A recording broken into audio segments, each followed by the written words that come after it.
नमस्कार, मैं मनमोहन मिश्र एक बार फिर आप लोगों के बीच कुछ मुद्दों को लेकर के कुछ बातें, कुछ मुद्दे देश में जो चल रहा है उसके बारे में आप लोगों से बात करने के लिए एक बार फिर आप लोगों के बीच में हाजिर हूं। दोस्तों, बात नरेंद्र मोदी के इस्तीफे की करेंगे, लेकिन थोड़ी देर बाद। पहले नरेंद्र मोदी के हताशा की, डर की और उनके भगोड़ेपन की, उसकी बात कर लेते हैं। आपने देखा कि नरेंद्र मोदी लाल किले से एक भाषण देते हैं और एक जुमला छोड़ते हैं। वो जुमला मैं नहीं, वही छोड़ते हैं और उसे, वो जुमला है, उसे उन्होंने दूसरे दिन ही साबित कर दिया। जुमला क्या था? उन्होंने कहा कि एक नेशन एक इलेक्शन होना चाहिए, इस पर बात होनी चाहिए।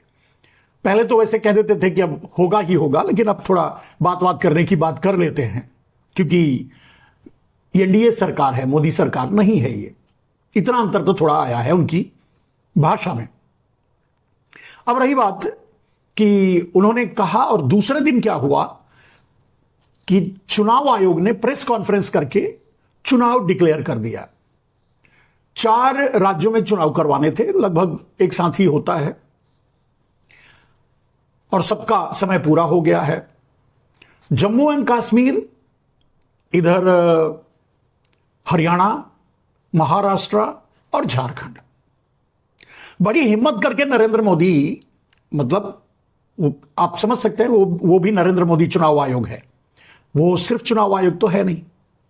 तो बड़ी हिम्मत करके नरेंद्र मोदी जम्मू एंड कश्मीर और हरियाणा में चुनाव का डिक्लेयर करवाए, तारीखें निश्चित करवाई, प्रेस कॉन्फ्रेंस करवाए।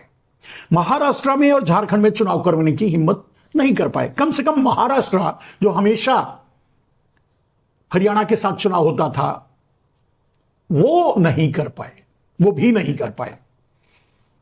आप सोच सकते हैं कि अपने उस बात को जो उन्होंने लाल किले से कहा था, उसका खंडन खुद ही कर दिया।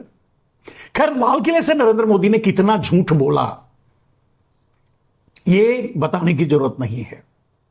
इतिहास से लेकर भूगोल तक और संसद से लेकर सड़क तक झूठ ही झूठ फैला दिया नरेंद्र मोदी ने। अब लोग कितना बटोरेंगे, कितना नापेंगे, कितने की व्याख्या करेंगे, कितने के बारे में चर्चा करेंगे, मैं भी छोड़ देता हूं। मेरे दोस्त, बात यह है कि नरेंद्र मोदी आखिर इस्तीफा दे क्यों नहीं रहे हैं। पहले इसकी बात कर लेते हैं कि नरेंद्र मोदी लाल किले से भाषण देने के लिए आए, लेकिन नरेंद्र मोदी में इतनी भी हिम्मत नहीं थी कि वो राहुल के सामने भाषण दे सके।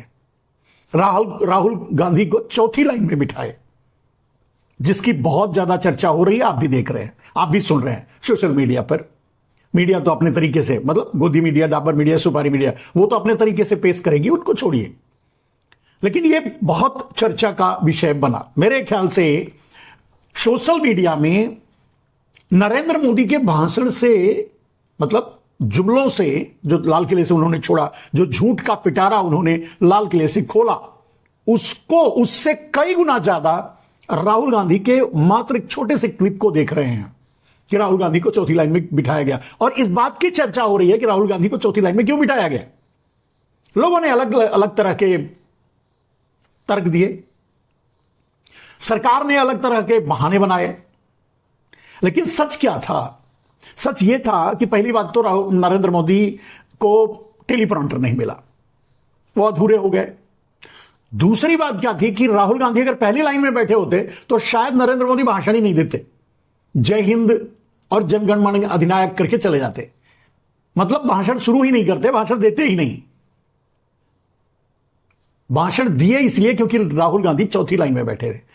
इसका मतलब यह है कि आज नरेंद्र मोदी में इतनी हिम्मत नहीं रही कि वो राहुल गांधी का सामना कर सके, उनके सामने खड़े हो सके, उनके सामने बोल सके। और यह बात आपको बहुत से प्रमाण, संसद से लेकर सड़क तक, कहीं भी चुनाव जब चल रहा था लोकसभा का, तब तो आपने देखा ही था कि राहुल गांधी ने कहा, कुछ लोगों ने यह बात रखी कि नरेंद्र मोदी और राहुल गांधी का सीधे संवाद हो जाए। राहुल गांधी तार ठोक कर खड़े हो गए, नरेंद्र मोदी मैदान छोड़ के भाग गए। कहने का अर्थ यह है कि नरेंद्र मोदी अब झोला उठा चुके हैं। इस्तीफा देकर के इज्जत से मार्गदर्शक में चले जाते तो शायद जेल जाने के बावजूद भी सजा कम होती या लोगों की सिंपैथी बनती, दया आती। वैसे भी भारत दयावान देश है, लेकिन नरेंद्र मोदी ऐसा कुछ भी नहीं कर रहे हैं। और खैर शायद इसीलिए कि वो जेल से डर रहे हैं।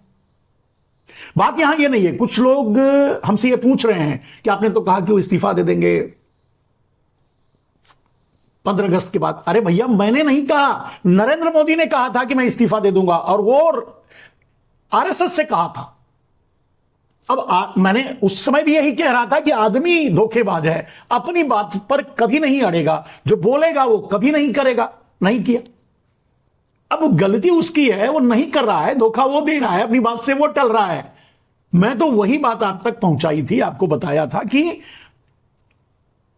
राहुल गांधी, नरेंद्र मोदी आरएसएस से ये तय कर चुके हैं, या ये आरएसएस के दबाव में ये बात मान चुके हैं कि 15 अगस्त का भाषण मुझे दे लेने दो, यही मेरी लालसा थी है। बस इसके बाद मैं इस्तीफा दे दूंगा और मार्गदर्शक मंडल में चला जाऊंगा। आरएसएस भी जानता था कि नहीं देंगे, इसीलिए दूसरे और तरीके भी आरएसएस अपनाता रहा, अभी भी अपना रहा है। हम भी वही बात आपको पहुंचाए। आदमी धोखा दे रहा है नरेंद्र मोदी, और नाम खराब हो रहा है हम जैसे छोटे मोटे यूट्यूबर का। बात आप तक पहुंचाया हमने वो जो आरएसएस से बाहर निकली, और वो बात सही है। ये बात थोड़ा समय के बाद आपको पता चलेगा।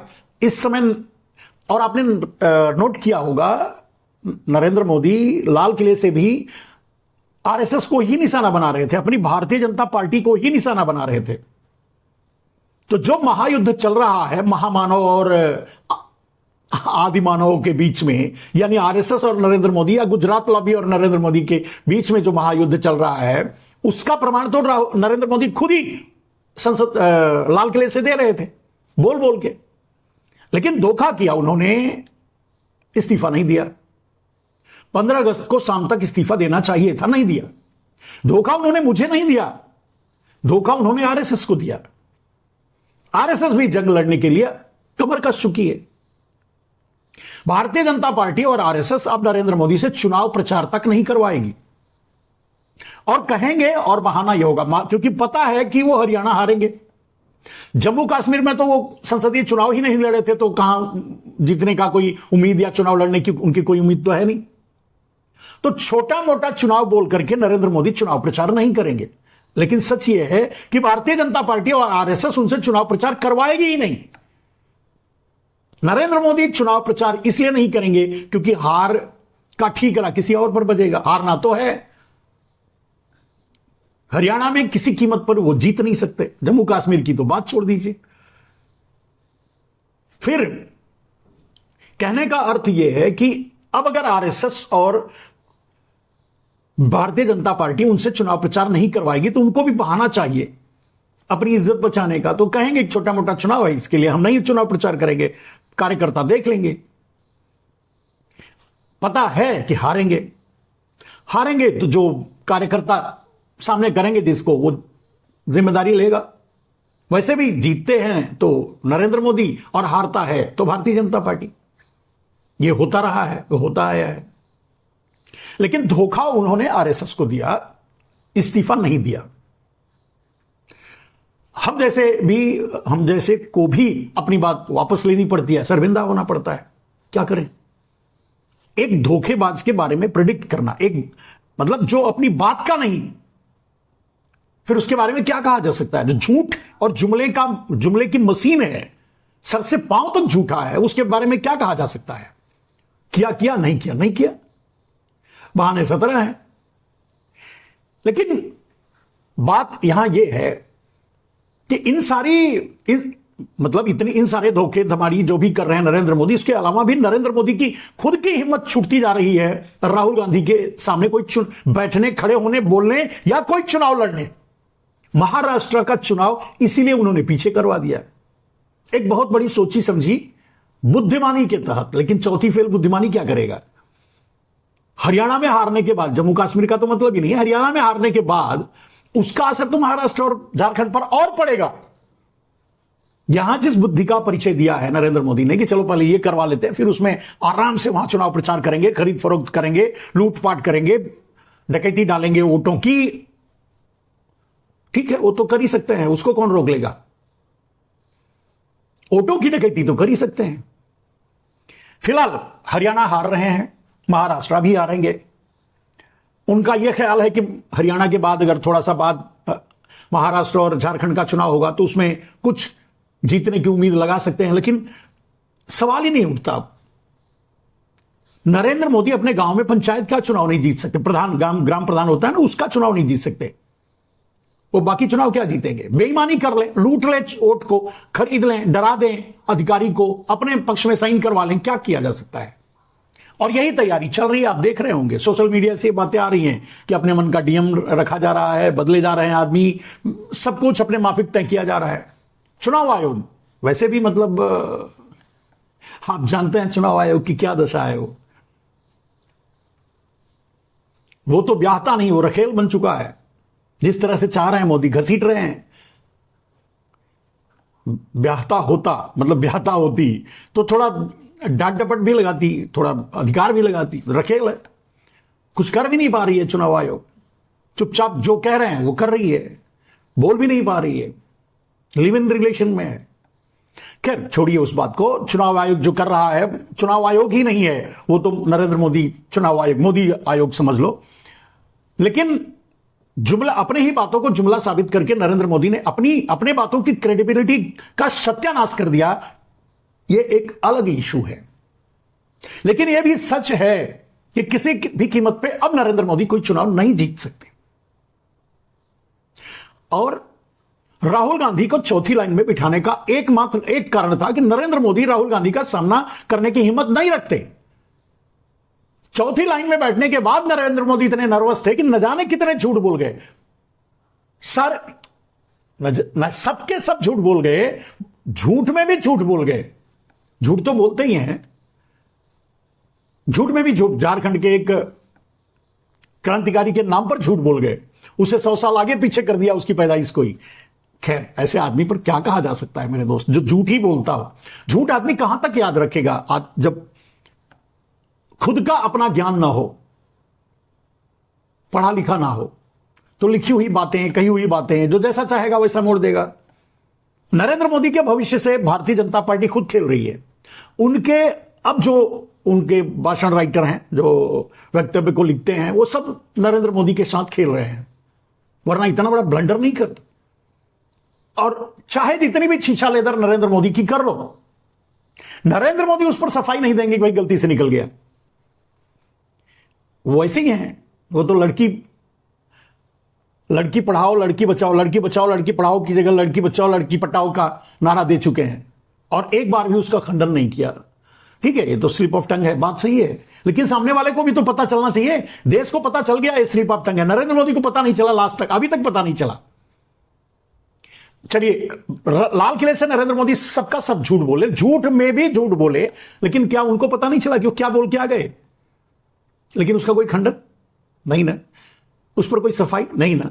मोदी ऐसे ही हैं, छोड़ दिए तो छोड़ दिए, अब आप लपेटो, चाहे कितनी भी बदबू फैले फैलती रहे, आप उसको झेलो, नहीं झेलो तो जाओ पाकिस्तान। नहीं, आप जितने भी भारतवासी हैं जो नरेंद्र मोदी से सवाल करते हैं, उनको तो पाकिस्तानी भेजते हैं, और भेजेंगे कहां?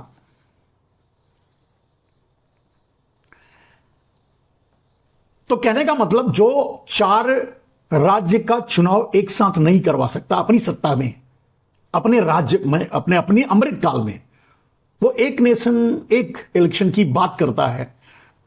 खैर ये जुमले लोग सुन लेते हैं, ताली बजा देते हैं, बाद में नरेंद्र मोदी को उनके सामने आना नहीं, सफाई देना नहीं। वो तो न जाने कितने झूठ बोल चुके हैं, नाली के गैस से चाय बना चुके हैं, 30-35 बरस भीख मांग के खा चुके हैं। खैर एक बात मैं हमेशा सोचता हूं, जो आदमी इतना निकम्मा था, जो 30-35 बरस तक भीख मांग के खाया, वो आदमी देश के लिए क्या करेगा? और वही किया नरेंद्र मोदी ने, देश से भीख मंगवा दिया। जो अपने 30-35 बरस भीख मांग के खाए, बाकी अब आपसे भीख मंगवा रहे हैं। 80 करोड़ लोगों के हाथों में भी का कटोरा थमा दिया 5 किलो अनाज का। यह नरेंद्र मोदी की खासियत है। और नरेंद्र मोदी किसी इतिहास के बारे में क्या जानेंगे, किसी इस तरह के इतिहास जिस पर गर्व किया जा सके, उनमें नरेंद्र मोदी का नाम, मतलब मोदी का नाम तो कहीं नहीं आता, मेहता का नाम भी नहीं आता, जोशी का नाम भी नहीं आता, पारेख का नाम भी नहीं आता, शाह का भी नहीं आता। चलिए आप लोग याद करके बताइए कि कोई एक नाम बताइए जो भारत को आजाद कराने के लिए अंग्रेजों की गोली खाई हो, अंग्रेजों की दी हुई फांसी पर चढ़ गया हो, भगत सिंह, चंद्रशेखर आजाद जैसे लोगों की तरह, सुभाष चंद्र बोस,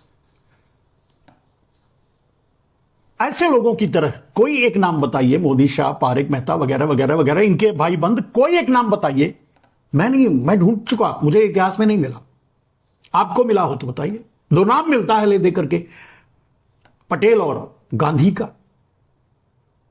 वो तो जीवित, पहली बात तो वो जीवित थे, आजादी के बाद भी जीवित थे। मैं नहीं कह रहा हूं कि उनको मर जाना चाहिए था, मैं ये कह रहा हूं कि वो जीवित थे, यानी शहीद नहीं थे। शहीद मैं बोल रहा हूं कि कोई मेहता, पारेख, शाह, कोई अगर शहीद हुआ हो, अंग्रेजों की गोली से अपने जान लुटाया हो देश को। 7.5 लाख से भी अधिक क्रांतिकारियों ने जब अपने प्राणों की आहुति दी थी तब भारत आजाद हुआ था। उनमें एक नाम भी बताइए, आपको याद हो तो भेजिएगा मुझसे। सिर्फ यही नहीं मेरे दोस्त, आजादी के बाद भी कम से कम 1947 में आजादी हुई थी, और मैं समझता हूं कि 70 के बाद से मैं दुनिया देश को समझने लगा था थोड़ा बहुत। मुझे 70 के बाद से लेकर आज तक कभी किसी बॉर्डर से शाह, पारेख, मेहता, जो ये किसी का जनाजा शहीद होकर जाते हुए मैंने नहीं देखा है। यह गर्व उनको हासिल नहीं होता। तो वो क्रांतिकारियों के बारे में, क्रांति के इतिहास के बारे में, भारत की आजादी के बारे में, भारत की आजादी के लिए अपनी जान लुटाने वालों के बारे में क्या जानेगा? वो तो ताल ठोक करके विदेश में बैठकर यह कहता है कि मैं गुजराती हूं, व्यापार मेरे खून में है।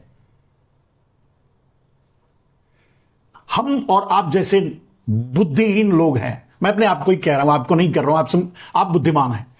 हमारे जैसे बुद्धिहीन लोग नरेंद्र मोदी को वोट देकर प्रधानमंत्री बना डाले, जो खुद कहता है कि मैं गुजराती हूं, व्यापार मेरे खून में है, और जिसके खून में व्यापार हो राजा बन ही नहीं सकता, वो न्याय कर ही नहीं सकता, सवाल ही नहीं उठता। ये तो चाणक्य भी कह के गए हैं।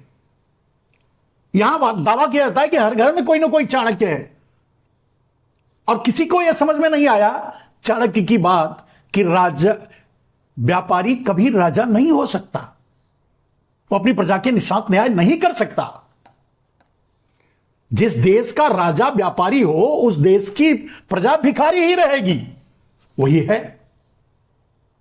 2 संवाद मैंने देखा। एक बार मैंने देखा एक औरत कुछ बोल रही थी व्यापार के बारे में, तो नरेंद्र मोदी आगे बढ़कर बोल रहे हैं, आप तो गुजराती हैं, व्यापार तो आपके खून में है। अपने खून में भी बोल चुके, दूसरे के खून में भी बोल चुके। यानी नरेंद्र मोदी अच्छी तरह जानते हैं कि एक गुजराती है वो व्यापारी ही होगा, सच है। लेकिन नरेंद्र मोदी इस बात की चर्चा नहीं कभी करते कि व्यापारी कभी ईमानदार हो ही नहीं सकता। व्यापारी लाभ के लिए किसी भी हद तक, आप जानते हैं, और उसके लिए लाभ ही उसका भगवान है, लाभ ही का ईमान है, लाभ ही उसका सब कुछ है। लाभ के लिए वो चोरी करेगा, डाका डालेगा, लूट करेगा, भ्रष्टाचार, सब कुछ करेगा लाभ के लिए। व्यापारी सिर्फ लाभ कमाता है, उसे किसी के मरने से कोई फर्क नहीं पड़ता। चलिए एक व्यापारी है, एक व्यापारी को अगर आप राजा बना दिए, अकाल पड़ गया, तो वो अनाज बेचेगा, वो अनाज बांटेगा नहीं, अनाज से कमाएगा। हुआ क्या, एक महामारी आई इस देश में, और अडानी, अंबानी, ये सब के सब इस देश में उस महामारी का फायदा उठा करके कहां से कहां पहुंच गए। महामारी में भी इन्होंने धंधा किया, और धंधा तो इतने गंदे तरीके से किया है, आप जानते ही हैं। तो हमारी गलती है, आपकी गलती है, इस देश की गलती है जो नरेंद्र मोदी की इस बात को नहीं समझ पाए कि मैं गुजराती हूं, व्यापार मेरे खून में है, और हम उसको थमा दिए, ले लो देश चलाओ। बेचने वाले को हम बनाने का काम दे दिए। एक व्यापारी सिर्फ बेचता है, बनाता नहीं है, सिर्फ बेचता है। अडानी, मोदी या उनके लोग मिलकर क्या कर रहे हैं? बेच रहे हैं, खरीद रहे हैं और बेच रहे हैं। बना क्या रहे हैं? कितनी फैक्ट्रियां लगाई हैं बताइए आप, ये अडानी ने, मोदी ने, मेहता ने, पारेख ने, वह ने, ये वो ने, जो भी हैं, सब लुटेरे हैं। आश्चर्य की बात है मेरे दोस्त कि इतिहास के पन्ने पलट लो या वर्तमान में आंखें खोल कर देख लो, इतिहास से लेकर अब तक देश की रक्षा के लिए यहां ये आगे कहीं नहीं आए हैं, कहीं नहीं मिलेंगे इनके नाम, चाहे भारत की आजादी से जुड़े हुए हों या भारत की आजादी के बाद देश की रक्षा के लिए। लेकिन हर्षद मेहता, केतन पारेख या उनसे भी पुराने रहे होंगे, लेकर के अब तक सारे के सारे 80% से ज्यादा फाइनेंशियल इंस्टीट्यूशनल फ्रॉड, देश को लूटने वाले लुटेरे, सबके सब इनके ही भाई बंद हैं। शाह, पारेख, मेहता, ये वो देख लो। मतलब फिर भी इस देश का क्या कहें कि लोग उन्हें 56 इंच की छाती कहते हैं, वो भी ताल ठोक कर कहते हैं कि मैं इसके लिए जान दे दूंगा, उसके लिए जान दे दूंगा। व्यापारी भी कभी जान देता है? वो देश बेचता है। वो अपनी जान के लिए तो देश बेच डालेगा, अपनी कमाई के लिए देश बेच डालता है, तो जान बचाने के लिए वो क्या कर डालेगा? आप खुद अंदाजा लगा लो। और कितने लोगों ने इस देश के कानून का सामना किया? सबके सब भाग गए मैदान छोड़ करके, लूट करके इस देश को। इतनी बहुत छोटी सी बात आप लोगों को समझ में नहीं आती तो मैं क्या करूं? मेरे दोस्त, मेरे अकेले की आवाज नक्कार खाने में तूती की आवाज होगी।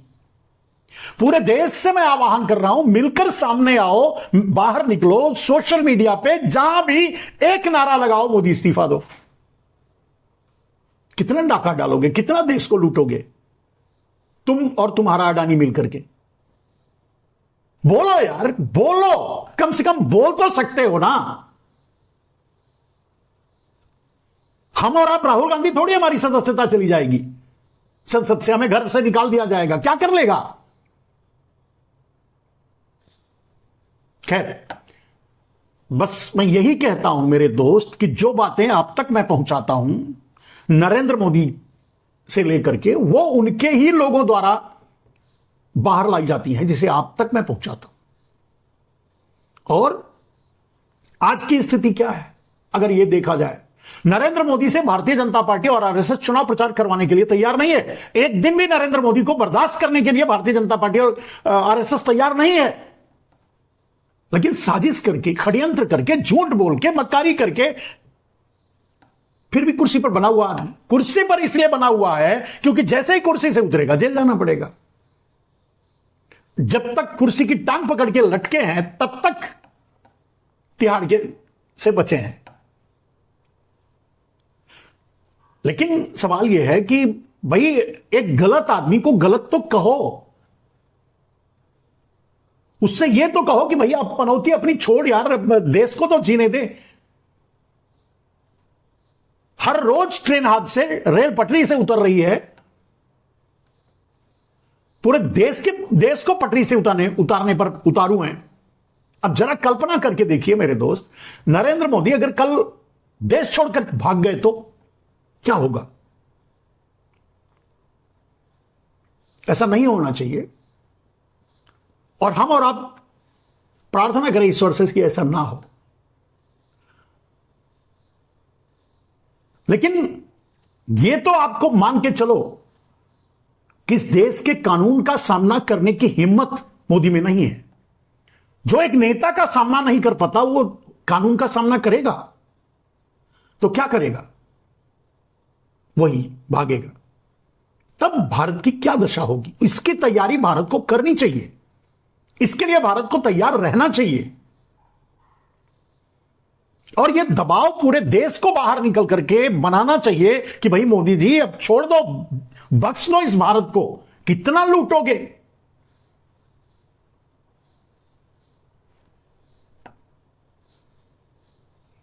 चलिए मेरे दोस्त, देश आपका हमारा सबका है, किसी के बाप का नहीं है, और कम से कम उनके बाप का तो बिल्कुल ही नहीं है जो अपने, मैं एक आदमी के लिए नहीं कह रहा हूं, उनके बाप का तो बिल्कुल नहीं है जो इस देश को अपने बाप का समझते हैं। ठीक है, तो देश देश का है, देश 140 करोड़ लोगों का है, हमारा आपका है, और सबकी जिम्मेदारी बनती है देश की रक्षा करे, देश को बचाए। कहीं कुछ गलत हो रहा है उस पर आवाज उठाए, रोके, बोले। चुप रहने से थोड़ी कुछ होगा।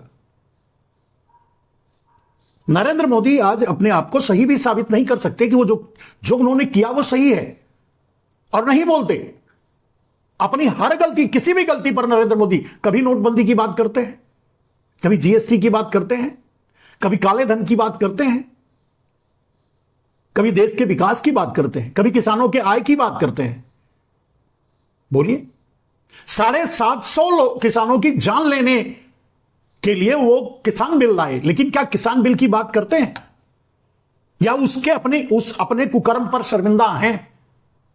750 भारतवासी मारे गए, मार दिया नरेंद्र मोदी ने, जिम्मेदारी भी नहीं ली, उन्हें किसान भी नहीं माना, छोड़िए इंसान भी नहीं माना, संसद में उन्हें श्रद्धांजलि तक नहीं देने दी। शायद इतिहास में इतना बड़ा क्रूर कोई इंसान होगा, हम नहीं जानते किसी को। जब हम रास्ते से गुजरते हैं, जब हम किसी की लाश देखते हैं तो खड़े हो जाते हैं और ईश्वर से प्रार्थना करते हैं उसके आत्मा शांति के लिए। हम उसे नहीं जानते, आप भी नहीं जानते, आपका भी यही नेचर है। और नरेंद्र मोदी किसानों को संसद में श्रद्धांजलि तक नहीं देने दी, मौन नहीं होने दिया कि संसद को कि 2 मिनट का मौन रहकर श्रद्धांजलि दे दी जाए 750 किसानों को। इतना बड़ा क्रूर और इतनी बड़ी क्रूरता, अगर उस ऐसे आदमी के साथ आप खड़े हो, आवाज नहीं उठा रहे हो, नहीं बोल पा रहे हो, तो मैं नहीं कह सकता, मैं नहीं जानता कि आप कौन हो। या आप तय करो कि आपकी सोच क्या है, आपके विचार क्या हैं। नरेंद्र मोदी के लोग ही तंग आ चुके हैं। भारतीय जनता पार्टी, आरएसएस क्यों नरेंद्र मोदी का साथ छोड़ा? सीधे दिखाई दे रहा है कि नरेंद्र मोदी पूरा देश लूटकर अडानी को दे दिए, बिजली दे दी, पानी दे दिया, एयरपोर्ट दे दिया, पोर्ट दे दिया, रेलवे दे दिया, इंफ्रास्ट्रक्चर दे दिया, सब कोयला दे दिया, सब कुछ दे दिया। क्या ये किसी को दिखाई नहीं दे रहा है? पूरे देश को दिखाई दे, क्या इन नेताओं को दिखाई नहीं दे रहा है? भले ही अपना ईमान बेच चुके हैं, खा चुके हैं, जमीर मर चुका है इनका, ये इंसान नहीं हो, पूंछ हिलाने वाले बन चुके हैं, लेकिन फिर भी दिखाई तो दे रहा है। आवाज नहीं उठा पा रहे हैं। हम और आप क्यों नहीं उठा रहे हैं? उठाना चाहिए, उठाएंगे। ऐसे ही नरेंद्र मोदी से इस्तीफा मांगते रहेंगे जब तक नरेंद्र मोदी इस्तीफा नहीं दे देते, और बात वहीं खत्म नहीं होगी। नरेंद्र मोदी को अपने सारे पापों का हिसाब देके जाना पड़ेगा। झोले की तलाशी लेगा यह देश, छोड़ेगा नहीं। चलिए, आज के लिए बस इतना ही। वीडियो लंबा हो जाता है, कृपा करके देख लिया करिए, और अच्छा लगे, ठीक लगे, सही बात लगे तो औरों तक भी पहुंचाया कीजिए।